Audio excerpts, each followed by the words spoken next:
The Rose and Crown, so they say, was built in the 14th century to house and feed and water the workmen who were working on the church up the road. It's been a central focus of the village ever since, and a pub housing visitors and locals.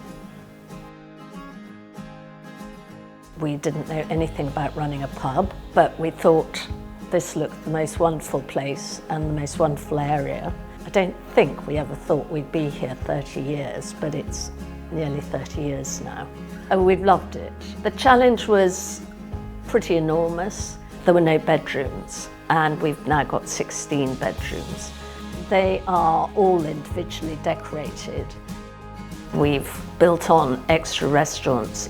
The type of food it was serving was very different. In those days there was one chef in the kitchen, which was tiny, and we now have a team of between 7 and 8.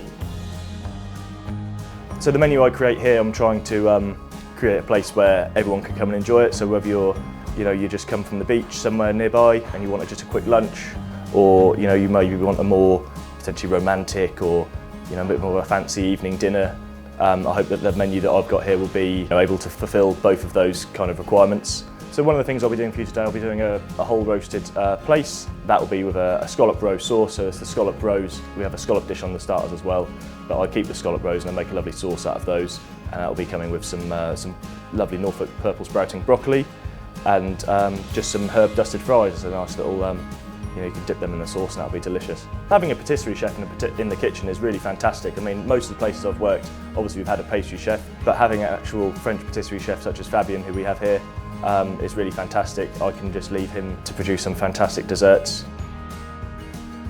We've always been a very family-friendly pub, probably because when we bought the pub we had 2 little children, but a few years ago a local carpenter said, could I rebuild the playground?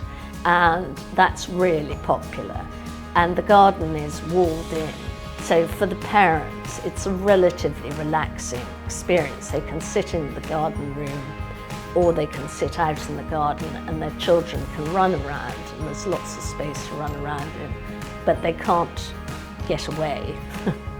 Having the real pub aspect to it means a huge amount to the locals. It means you walk in any time of day and there's a sort of buzz, you just hear that low murmur of chat, of laughter, and it's a very relaxing feeling.